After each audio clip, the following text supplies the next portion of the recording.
SSC 26 ব্যাচের শিক্ষার্থীরা, তো তোমাদের টেস্ট পরীক্ষা হয়ে গেছে। পরীক্ষা কেমন হয়েছে? টেস্ট আশা করি ভালো হয়েছে। তবে তবে টেস্টের রেজাল্ট যাই হোক না কেন, তোমার যদি খুবই খারাপ হয়, তুমি কোনো মতে পাশ করবা। মোটামুটি হয়েছে, ভালো হয়েছে, তোমার প্রিপারেশন খুবই খারাপ, মোটামুটি ভালো, কোনো অসুবিধা নাই। হ্যাঁ, টেস্ট কি প্র্যাকটিস ম্যাচ, মেইন এক্সাম কোথায়? এসএসসি পরীক্ষা। টেস্টের কিন্তু কোনো সার্টিফিকেট দিবে না, কোনো রেকর্ডও থাকবে না, বুঝতে পারছো? সো কোনো মতে পাশ করতে পারলেই তুমি কি বেঁচে গেছো। কিন্তু এসএসসিতে কিন্তু ভালো করা লাগবে, কারণ ওটার সার্টিফিকেট থেকে যাবে তুমি যেখানেই যাও না কেন। কলেজে ভর্তির ক্ষেত্রে, অ্যাডমিশন টেস্টের ক্ষেত্রেও কিন্তু এসএসসি পরীক্ষা রেজাল্টটা খুবই ইম্পর্টেন্ট। গোল্ডেন এ প্লাস মানে সবগুলো এ প্লাস কিন্তু পাওয়াটা এটা সারা জীবন থেকে যাবে। প্রথম খুবই ইম্পর্টেন্ট বোর্ড পরীক্ষা হচ্ছে এসএসসি পরীক্ষা। তো এসএসসিতে ভালো করতে হবে। তো এখন তো তোমার প্রিপারেশন খারাপ বা মোটামুটি বা মাঝারি, দেখো তোমার এখনো অ্যাটলিস্ট 3.5 মাস বা 4 মাসের মতো সময় আছে। তোমার এসএসসির যেই সিলেবাস সেটা শেষ করার জন্য 90 দিন ইনাফ, 90 ডেজ মোর দেন ইনাফ। তোমার কি এসএসসির পুরা সিলেবাসটা শেষ করার জন্য। তুমি বলতে পারো ভাইয়া তাহলে আসলে কি সম্ভব? হ্যাঁ সম্ভব। তার উপরে তোমাদের হচ্ছে শর্ট সিলেবাস। ভাইয়া আমরা তো শর্ট সিলেবাস, ওকে ঠিক আছে, আমরা তো সময়ও কম পাইছি। হ্যাঁ ঠিক আছে, আমরা যখন এসএসসি দিতাম আমরা ফুল সিলেবাসে দিতাম, আমরা ওইটা শেষ করার জন্য 2 বছর টাইম পাইতাম, 2 বছর 2 মাস। আমাদের ফেব্রুয়ারিতে পরীক্ষা হইতো, বুঝতে পারছো? কিন্তু কিন্তু আমাদের ফুল সিলেবাস হলে যে জ্ঞানজামটা, ধরো এসএসসির জেনারেল ম্যাথ পরীক্ষা, এসএসসির জেনারেল ম্যাথ পরীক্ষা, এই জেনারেল ম্যাথ পরীক্ষার আগে আমাদের 17টা চ্যাপ্টার পড়া লাগতো। 17টা চ্যাপ্টার পড়ে গিয়ে এসএসসি দেওয়া লাগতো, হায়ার ম্যাথে 14টা চ্যাপ্টার পড়ে। কিন্তু তোমার শর্ট সিলেবাসে 17টা চ্যাপ্টার নাই তো, 9টা বা 10টা চ্যাপ্টার আছে। ওটা পড়ার জন্য সময় 1 বছর বা 1 বছর থেকে বেশি পাইছো এপ্রিলে যদি পরীক্ষা হয়। কিন্তু পরীক্ষার আগে তোমার 17টা এতগুলো চ্যাপ্টার পড়ার দরকার নেই, ওই 9টা বা 10টা চ্যাপ্টার রিভিশন দিয়ে গেলেই কি হয়ে যাচ্ছে। এটা কিন্তু অনেক কি তোমাদের জন্য অনেক সহজ, বুঝতে পারছো? সো নেক্সট 3 মাসে তুমি প্রত্যেকটা সাবজেক্টে শর্ট সিলেবাস একদম পুরা দমে শেষ করবা। তো কিভাবে শেষ করবা, স্ট্র্যাটেজি কি, আমি সব কিছু এখানে বলবো। তুমি যদি চাও অনলাইন একদম ফ্রিতে টপ নচ কোয়ালিটির ক্লাস করে শেষ করতে চাও, সেটাও পসিবল। তুমি যদি চাও পেইড কোর্স দিয়ে করবা, সেটাও পসিবল। আমি সবগুলা ওয়ে আজকে দেখাবো, পুরো একদম একটা গাইডলাইনও দিব, ঠিক আছে? সলিড কথাবার্তা বলবো। তো আর কথা না বাড়ে, তোমাদের টাইম ইম্পর্টেন্ট, আমি শুরু করে দিচ্ছি। হ্যাঁ, তো 4 মাস বাকি, 4 মাসেরও কম, তুমি কিভাবে একটা প্রিপারেশন নিবা। তো এই ফেজটায় পড়তে হবে হচ্ছে এরকম, পড়া প্লাস রিভিশন, পড়া প্লাস রিভিশন। হ্যাঁ, তোমার সিলেবাস যদি ধরো সিলেবাস একদম 0%, তাহলে তুমি তো এখন আর রিভিশন দিতে পারবে না, তোমাকে কি পড়া স্টার্ট করতে হবে। দেন একটা সার্টেন টাইম পর পড়া রিভিশন এটা চালা যেতে হবে। কিন্তু ধরো তোমার 80% সিলেবাস শেষ, 20% বাকি, তাহলে তোমার কাজ কি হবে? ওই 20% শেষ করতে থাকা আর বাকি 80% রিভিশন দিতে থাকা, নাহলে তুমি ভুলে যাবা, ঠিক আছে? সো পড়া রিভিশন এই সাইকেলের মধ্যে থাকতে হবে, আচ্ছা, তো টেস্ট পরীক্ষা, সদ্য তুমি টেস্ট পরীক্ষা দিছো, তাই না? তাই তো টেস্ট পরীক্ষা দিয়ে তোমার একটা জিনিস ক্লিয়ার হয়েছে, তোমার উইকনেস কোথায়, কোন সাবজেক্টগুলো। সবগুলো সাবজেক্ট তো তুমি সমানভাবে পারবা না, সবগুলো সাবজেক্টে তুমি সমানভাবে পারো না। কোন সাবজেক্টগুলো তোমার সবচেয়ে উইক পয়েন্ট, ওগুলা তুমি ফার্স্টে আইডেন্টিফাই করবা। অলরেডি আইডেন্টিফাই করে ফেলছো। ধরো তোমার হায়ার ম্যাথ সবচেয়ে কঠিন লাগে, সবচেয়ে কম পারো, তাহলে তোমার এই টাইমটায় সবচেয়ে ফোকাস দিতে হবে হায়ার ম্যাথসে। নাহলে দেখবে হায়ার ম্যাথসে কি হয়ে গেছে, এ প্লাসটা ছুটে গেছে। তুমি যদি ইয়র্কার বলে বোল্ড আউট হওয়ার পসিবিলিটি সবচেয়ে বেশি থাকে, ইয়র্কার প্র্যাকটিস করা লাগবে না। সিমিলার ভাবে তুমি এই সাবজেক্টগুলোর মধ্যে একটা লিস্ট বানাবা, উইকনেস লিস্ট। যেই সাবজেক্টটা সবচেয়ে উইক সেটা সবার আগে থাকবে, ওটাকে বেশি প্রায়োরিটি, বেশি টাইম দিয়ে পড়তে হবে, ঠিক আছে? তো তুমি একটা ডায়েরি নিবা বা একটা বড় পেজ নিবা, পেজ নিয়ে সবচেয়ে উইক যেই সাবজেক্টটা সেটা তুমি লিখবা। ফর এক্সাম্পল হায়ার ম্যাথস, এটাতে তুমি সবচেয়ে উইক। হ্যাঁ, এরপর ধরো ফিজিক্স। হ্যাঁ, এভাবে করে সবগুলা উইকনেসের সিরিয়াল অনুযায়ী লিখবা। তারপর এবার হায়ার ম্যাথসে যেই চ্যাপ্টার আছে সেগুলোকে একটু সাজাবা। কোন অর্ডারে সাজাবা? ধরো সূচক ও লগারিদম, এটা তুমি সবচেয়ে কম পারো, তাহলে চ্যাপ্টার 9, তারপর চ্যাপ্টার 8, তারপর চ্যাপ্টার 2, এই সিরিয়ালে। সো এগুলাতে বেশি বেশি কি করতে হবে? পড়তে হবে, রিভিশন দিতে হবে। লিখে ফেললা, প্রত্যেকটা সাবজেক্টের ক্ষেত্রে ডান, ঠিক আছে? এবার তুমি একটা লাল কালি নিবা, যখন এই চ্যাপ্টারটা শেষ হয়ে যাবে, পড়া ভালো করে পড়া শেষ হয়ে যাবে, একটা দাগ দিয়ে দিলা, ঠিক আছে? সিমিলার ভাবে প্রত্যেকটা শেষ করবা। হ্যাঁ, তুমি অন্য একটা কালার দিয়ে শেষ করলেই কিন্তু হবে না, আবার রিভিশন দেওয়া লাগবে। তোর অন্য একটা কালার দিয়ে আবার দাগ দিয়ে রিভিশন দিয়ে ফেলছো, রিভিশন হইলো, এটা হইলো। সো এই জিনিসটা যখন তোমার পড়ার টেবিলে থাকবে, তখন তুমি একটা ক্রিস্টাল ক্লিয়ার আইডিয়া পাবা তোমার কতটুকু বাকি, পড়ার একটা আগ্রহ কাজ করবে, ঠিক আছে? আচ্ছা, সো এটা বানায় ফেলবা, এটা আজকেই এখনই বানায় ফেলবা। ওকে, এবার চলো এই যে সাবজেক্টগুলা, এখানে মেজর সাবজেক্টগুলো দেওয়া আছে, এটা কোনটা পড়তে কতদিন টাইম লাগবে আমি একটু বলে দিচ্ছি। আচ্ছা, তো প্রথমত আসো আইসিটি, কোত্থেকে পড়বা, কি পড়বা সেটাও বলতেছি। আইসিটি এই এটা 3টা মাত্র চ্যাপ্টার আছে। সো এটা 3 দিন যথেষ্ট, 3 দিনের কম সময়ে পসিবল, ম্যাক্স 3 দিন। কেমনে পড়বা? দেখো, এই চ্যানেলটাই চলে যাবা, আমার এই চ্যানেলটাই চলে যাবা, এই দেখো এই চ্যানেলটাই চলে গেলা, ঠিক আছে? একটু নিচে নামো, এই দেখো এসএসসি আইসিটি 3টা চ্যাপ্টার একদম সুন্দর করে দেওয়া আছে। এই 3টা ক্লাস করলে এই এসএসসির আইসিটির আর কিচ্ছু লাগবে না। বেসিক, সিকিউ, এমসিকিউ সব কিছু এখানে পড়ায় দেওয়া হয়েছে, বুঝছো? বেসিক, সিকিউ, এমসিকিউ সব কিছু পড়ায় দেওয়া হয়েছে। তোমাকে রাকিব ভাইয়ের আইসিটি ক্লাসে চাও, একটু কমেন্টে জানাইতে পারো, হ্যাঁ? আচ্ছা, ঠিক আছে, তাহলে আইসিটি ডান, সবচেয়ে সহজ। আচ্ছা, ঠিক আছে। এরপর ধরো তুমি সাধারণ গণিত চিন্তা করো। সাধারণ গণিত শেষ করার জন্য, পুরাপুরি শেষ করার জন্য তোমার 6 দিন যথেষ্ট। তুমি যদি ম্যাক্স চিন্তা করো, তাও 7 দিন, ঠিক আছে? যে চ্যাপ্টারগুলো আছে, 8টা না 9টা চ্যাপ্টার, আমি তোমাকে একটু দেখাই। টোটাল কয়টা চ্যাপ্টার জানো? এই যে এটাতে চলে যাও, টোটাল 8টা চ্যাপ্টার। এই যে এই প্লেলিস্টটায় চলে যাবা, এই প্লেলিস্টটায় সাধারণ গণিতের জাস্ট 2টা চ্যাপ্টার বাকি, একটা হচ্ছে বীজগাণিতিক অনুপাত সমানুপাত, আর হচ্ছে বৃত্ত চ্যাপ্টারটা। বাকি সবগুলা চ্যাপ্টারের একদম ডিটেইলড ক্লাস তোমাকে দেওয়া আছে, ঠিক আছে? তো 7 দিনে এই 6টা ক্লাস আর যেই 2টা ক্লাস বাকি, দেখো ব্যবহারিক জ্যামিতি বৃত্তটা বাকি, আর বীজগাণিতিক অনুপাত সমানুপাত, সেই 2টা ভিডিও আমি খুব শিগগিরই দিয়ে দিব। এই 7 দিনে এই 8টা ভিডিও তুমি দেখতে পারবে না। এই ভিডিওগুলোতেই কিন্তু তোমার বেসিক, সিকিউ,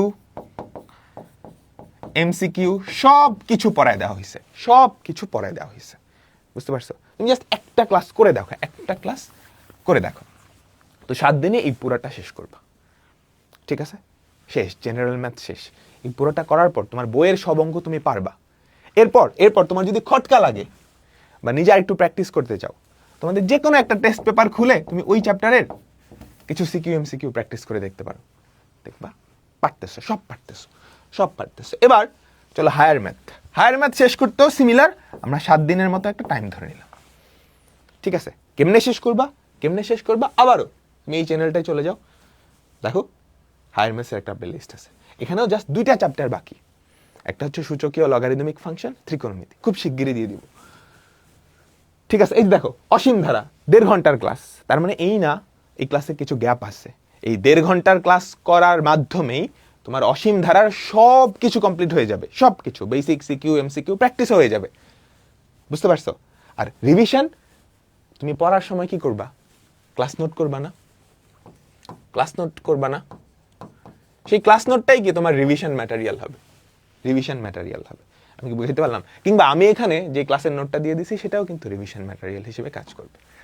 ওকে, তাহলে এই 8টা চ্যাপ্টার 7 দিনে তো পারবাই। আর ডেফিনেটলি ম্যাক্সিমামের এরকম সিচুয়েশন না যে একটা চ্যাপ্টারও পড়ো নাই, অ্যাটলিস্ট 2-3টা তো তুমি ভালো করে পড়ছো, হ্যাঁ? সো বাকিগুলো এখন ওই টাইমে ভালো করে পড়তে হবে, ঠিক আছে? আচ্ছা, এরপর ফিজিক্স শেষ করার জন্য 7 দিন। এখানে কিন্তু ফিজিক্সের ভিডিওগুলো আছে, তুমি যদি দেখো রাহাত ভাইয়া, মাসরুর ভাইয়া, নাজিম ভাইয়া, ওনাদের সবগুলো ভিডিও আছে। একটা চ্যাপ্টারে 2জন ভাইয়ার ক্লাসও কিন্তু আছে, বুঝতে পারছো? জাস্ট দেখে করে নিবা, ঠিক আছে? কেমিস্ট্রি, বায়োলজি, রসায়নের জন্য আমরা 6 দিন টাইম রাখতে পারি, জীববিজ্ঞানের জন্য 6 দিন, মোর দেন ইনাফ, ঠিক আছে? বাংলাদেশ ও বিশ্ব পরিচয় 5 দিন সময় দিলাম, ধর্ম 5 দিন, ঠিক আছে? বাংলা প্রথম, বাংলা দ্বিতীয় 10 দিন টাইম। এসিএস ফিউচার স্কুলের ইউটিউব চ্যানেলে গেলেই কি তুমি এগুলো পেয়ে যাবে, কিংবা আমার চ্যানেলে, যে এখানেও কিন্তু দেওয়া আছে, এখানেও কিন্তু সবগুলো সাবজেক্টের দেওয়া আছে, ঠিক আছে? তোমরা কি রাকিব ভাইয়ের ফিজিক্স কেমিস্ট্রি ক্লাস চাও? একটু জানাই তো। আচ্ছা, এটার জন্য 10 দিন। তো মোটামুটি এই কয়দিনেই তুমি এইরকম একটা টাইমলাইন সেট রাখো, এই কয়দিনেই কি করবা, পুরাপুরি তোমার সিলেবাসটা শেষ করবা। আচ্ছা, এবার কিছু ফ্রিকোয়েন্টলি আস্কড কোয়েশ্চেন, ভাইয়া একদিনে কয়টা সাবজেক্ট পড়বো? হ্যাঁ, দেখো এখন লাস্ট মোমেন্টে চলে আসছো। এখন তোমার স্ট্র্যাটেজি হওয়া উচিত, তুমি যেই সাবজেক্টটি ধরো না কেন, যে কোনো একটা চ্যাপ্টার তো পড়া শুরু করবা, সেট অফ ফাংশন পড়া শুরু করলা, তোমার টার্গেট থাকবে ওটা শেষ করে তারপর অন্য সাবজেক্ট পড়া, বুঝছো? 9-এর শুরুতে হয়তো তুমি একটা চ্যাপ্টারে একটু, অন্য চ্যাপ্টারে একটু এমনি পড়তে পারতা, কিন্তু এখন ওই সময় নাই, তোমাকে একটা চ্যাপ্টার ধরলে ওই চ্যাপ্টার শেষ করে তারপর উঠতে হবে। তো সেই হিসাব যদি চিন্তা করো, তুমি একদিনে কয়টা সাবজেক্ট পড়তে পারো? একদিনে এখন এসে সর্বোচ্চ একটা বা দুইটা, একটা সাবজেক্ট যদি পড়ো, ফর এক্সাম্পল ধরো জেনারেল ম্যাথ পড়লা, তখন তোমার টার্গেট হবে জেনারেল ম্যাথের বড় একটা চ্যাপ্টার শেষ করা, বীজগাণিতিক রাশি, কিংবা ছোট 2টা চ্যাপ্টার শেষ করা। ঠিক আছে, সেম প্রত্যেকটা সাবজেক্টের ক্ষেত্রে তুমি যদি একদিন পুরা দিন ওই সাবজেক্টটা পড়ো, তোমার টার্গেট হবে হয় বড় একটা চ্যাপ্টার শেষ করা, না হলে ছোট 2টা চ্যাপ্টার শেষ করা। আর একদিনে যদি তুমি 2টা সাবজেক্ট পড়ো, তখন তোমার টার্গেট থাকবে 2টা সাবজেক্টের ছোট 2টা চ্যাপ্টার শেষ করা। তো একটা চ্যাপ্টার ধরলে সেটা শেষ করে তারপর উঠতে হবে। আমি কি বুঝাইতে পারলাম? আচ্ছা, ডান। তাহলে তোমার সব কিছু ডান, পড়া হয়ে গেছে। কয়দিন লাগলো? 10 20, 7 7 14, 21 21 আর 20 41, 41 আর 12 কত? 53, 53 আর 3 56, 56 5 61, 66 দিনের মতো লাগছে। ঠিক আছে, এরপর কি রিভিশন দেওয়া লাগবে। সো রিভিশন স্ট্র্যাটেজিও সেম। এবার চলো রিভিশন স্ট্র্যাটেজি। ধরো তোমার লাস্টে 30 দিন তুমি রিভিশন দিবা। হ্যাঁ, একটু করে রিভিশন দিও না, তুমি দেখবা তোমার উইকনেস কোন সাবজেক্টে আছে, ওইটা ফার্স্টে রিভিশন দিবা। ফর এক্সাম্পল জেনারেল ম্যাথসে তোমার উইকনেস আছে, সো রিভিশন কেমনে দিবা? একবার ধরে পুরা জেনারেল ম্যাথ একসাথে রিভিশন দিয়ে ফেলতে হবে, বুঝতে পারছো? কিংবা মেজরিটি পোর্শন রিভিশন দেওয়ার সময় এইটা সবচেয়ে ভালো স্ট্র্যাটেজি। বসছো জেনারেল ম্যাথ পুরাটা রিভিশন ডান, অথবা জেনারেল ম্যাথসের 50% রিভিশন দিয়ে তুমি অন্য একটা সাবজেক্ট তার 50% দিলা। হ্যাঁ, কিন্তু যদি এরকম করো যে এই সাবজেক্টের একটা চ্যাপ্টার রিভিশন, ওই সাবজেক্টের একটা চ্যাপ্টার রিভিশন, এভাবে করলে কিন্তু অনেক প্যাচ কোর্স লেগে যাবে।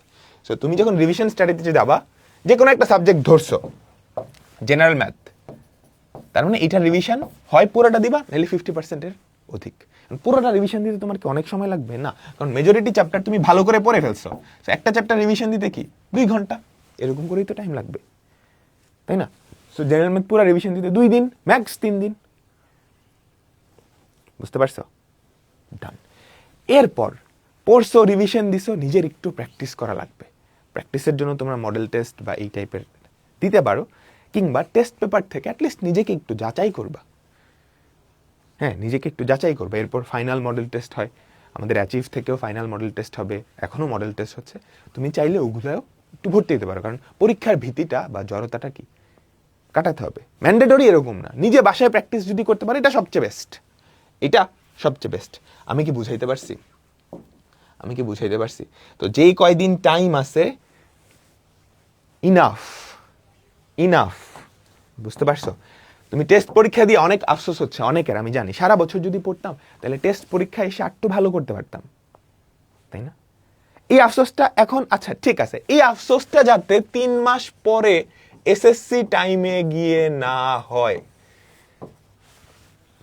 আমি যদি আরেকটু পড়তাম, তাহলে এসএসসিতে আমি সবগুলো A+ পাইতাম। আমি যদি আরেকটু পড়তাম, আমি এসএসসিতে জেনারেল ম্যাথ, হায়ার ম্যাথে 95 100 করে পাইতে পারতাম। আমি আরেকটু পড়লে আমার মার্কসটা 1200 প্লাস হইতো, আমার মার্কসটা 1230 প্লাস হইতো, আমি স্কলারশিপ পাইতে পারতাম। আরেকটু পড়লে GPA 5 আসতো। এই আফসোসটা যাতে না হয়, বুঝতে পারছো? এই মোমেন্টে দাঁড়ায় যতই আফসোস হোক মেনে নেওয়া যায়, আর আজকে থেকে 3 মাস পরে গিয়ে যাতে ওই আফসোসটা না হয়। 3 মাস পরে কিন্তু আমি তোমাদের সাথে আবার ভিডিওতে আসবো, যদি আফসোস হয়েছে। খবর আছে। সো তোমার সব রিসোর্স কিন্তু রেডি আছে, জাস্ট ইউটিউব চ্যানেলে যাবা, সবগুলা রিসোর্স রেডি। ঠিক আছে, এখান থেকে দেখে তুমি পূর্ণাঙ্গ একটা প্রিপারেশন নিতে পারবে। আর তুমি যদি চাও আরো গোছানো কন্টেন্ট, একটা কোর্সে সবগুলা তোমাকে দেওয়া থাকবে, পরীক্ষাও দিতে পারবা, নোটও দিতে পারবা, তখন তুমি এসিএস ফিউচার স্কুলের ফাইনাল রিভিশন ব্যাচ এটাই ভর্তি হতে পারো। এসিএস ফিউচার স্কুলের ওয়েবসাইটে চলে যাবা, দেখো এসএসসি মাস্টার প্ল্যান, তারপর এই যে এখানে ফাইনাল রিভিশন ব্যাচ। হ্যাঁ, দেশ সেরা সব টিচাররা, দেখো টিচার প্যানেল দেখেই বুঝতে পারতেছো তোমাদের এসএসসির একটা প্রিপারেশন নেওয়াই দিবে। দেখো 11,882 জন মানুষ কিন্তু ভর্তি হয়ে গেছে। কোর্স ফি 3,000 টাকা, তবে 3,000 টাকা দিয়ে ভর্তি হওয়া যাবে না। কি করবা, ভর্তি হওয়ার সময় কুপন অ্যাপ্লাই করবা, রাকিব 400, এই কুপনটা অ্যাপ্লাই করলে 400 টাকা ডিসকাউন্টে 2600 টাকায় কি তুমি ভর্তি হতে পারবা। ঠিক আছে, তো এখানে একদম গুছায়ে তোমার পুরো প্রিপারেশনটা কি আমরা নেওয়াই দিব। ওকে, আর কেউ যদি ভর্তি হতে না চাও বা ফিনান্সিয়াল ক্রাইসিস থাকে, দেখো ইউটিউবেই কিন্তু কন্টেন্ট আছে। হ্যাঁ, আমি তো অন্য সাবজেক্টের কন্টেন্টগুলো পড়াই না, বাট এই জেনারেল ম্যাথ, হায়ার ম্যাথসের ক্ষেত্রে আমি বলতে পারি এর থেকে তুমি যদি প্রিপারেশনগুলো নাও, এর বাইরে কিচ্ছু লাগবে না। জাস্ট যে কোনো একটা চ্যাপ্টার তুমি নিজে করে দেখো। হায়ার ম্যাথসে কোনটা করবা, ধরো তোমার সম্ভাবনায় ঝামেলা, জাস্ট এই সম্ভাবনার ক্লাসটা করে দেখো। বুঝতে পারছো? প্রচুর সহপাঠীরা কিন্তু এই ক্লাসগুলো দেখে করতেছে। তুমি যদি যে কোনো একটা দেখো, ধরো সেট অফ ফাংশন, হ্যাঁ, মধ্যে কোন পরীক্ষায় 88 জন বাংলায় 1.2 মিলিয়ন জন মানুষ দেখছে। এবং ঠিক আছে, তো এই তো হইল। আর কিছু কথাবার্তা টেস্টের পরে লাস্ট মোমেন্ট যেহেতু চলে আসছে, প্রথমত ঘুমটা ঠিক করতে হবে, ইনাফ ঘুম, sleep cycle, sleep and sleep cycle, পর্যাপ্ত ঘুমাইতে হবে, না ঘুমায় পড়ার দরকার নেই, কারণ তুমি যদি ঠিক মতো না ঘুমাও, তোমরা সায়েন্স নিছো, সায়েন্সের জিনিস তো বুঝতে হয়, তোমার ব্রেনের বুঝার ক্যাপাবিলিটিও কমে যাবে। সো ঠিক মতো ঘুমাইতে হবে, না ঘুমায় পড়ার দরকার নেই। হ্যাঁ, তুমি অন্য টাইমে পড়ো, যেই টাইমে ফেসবুক স্ক্রল করতেছো, ইউটিউব স্ক্রল করতেছো, বাইরে ঘোরাঘুরি করতেছো, ওই টাইমটা বাঁচে, ওইটা পড়ো, বাট এটা যাতে ঠিক রাখো। ঠিক আছে, আচ্ছা, বিকালের দিকে চাইলে একটু বাইরে ঘোরাঘুরি করে আসতে পারো। হ্যাঁ, হালকা একটু ঘুমাইতে পারো, বাইরে ঘোরাঘুরি করে আসতে পারো, ফ্রেশ লাগবে। তোমার কঠিন যেই সাবজেক্টগুলো আছে, যেগুলো hard subject, higher math, physics, ওগুলা কি করবা, একদম ফ্রেশ মাইন্ডে পড়তে বসবা। ফর এক্সাম্পল, সকালে উঠে বা একটা ঘুম থেকে উঠে তুমি পড়তে বসবা। 3 নাম্বার হচ্ছে খাওয়া দাওয়া ঠিক করতে হবে, কারণ খাওয়া দাওয়ার উপরেই কি তোমার লাইফস্টাইলের অনেক কিছু ডিপেন্ড করে। সো হেলদি খাবার খাবা, আর এই টাইমে বাইরের খাবার অ্যাভয়েড করবা, কারণ যদি কিছু একটা হয়ে যায়, টাইফয়েড, জন্ডিস, কিছু একটা হয়ে যায়, অসুখ, তখন কিন্তু তোমার কি 10 দিন 15 দিন শেষ। বুঝতে পারছো? সো খাবারের ব্যাপারে খুবই সিরিয়াস থাকবা, অ্যান্ড অসুস্থ যাতে না হও এই দিকটা একটু খেয়াল রাখবা। দরকার হইলে এগুলা তুমি তোমার এই ভিডিওটা আঙ্কেল আন্টিকেও দেখাইতে পারো, যে এই টাইমটা ইম্পর্ট্যান্ট, এই টাইমটা যাতে তোমাদের প্রতি একটু এক্সট্রা কেয়ার দেওয়া হয়। হ্যাঁ, আঙ্কেল আন্টিরা আপনারা যদি দেখে থাকেন, ওদের এই টাইমটা ইম্পর্ট্যান্ট। সো এটা মেক শিওর করবেন ওরা যাতে পর্যাপ্ত ঘুমাইতেছে, খাওয়া দাওয়া যাতে ঠিক মতো হচ্ছে, বাইরে খাবার বা এগুলো যাতে অ্যাভয়েড করে, হ্যাঁ, আর অসুস্থ যাতে না হয়ে পড়ে। ঠিক আছে, তো তোমাদের টেস্ট পরবর্তী এইচএসসি প্রিপারেশনের জন্য অনেক শুভকামনা রইল। আমি একটা কথাই বলবো, যথেষ্ট টাইম আছে, সব রিসোর্স ফ্রি আছে, তোমার ইচ্ছাটা খালি দরকার। তুমি যদি ইচ্ছা করে এফোর্ট দিয়ে পড়তে পারো, তোমাকে কেউ আটকাতে পারবে না। ওকে, আল্লাহ হাফেজ।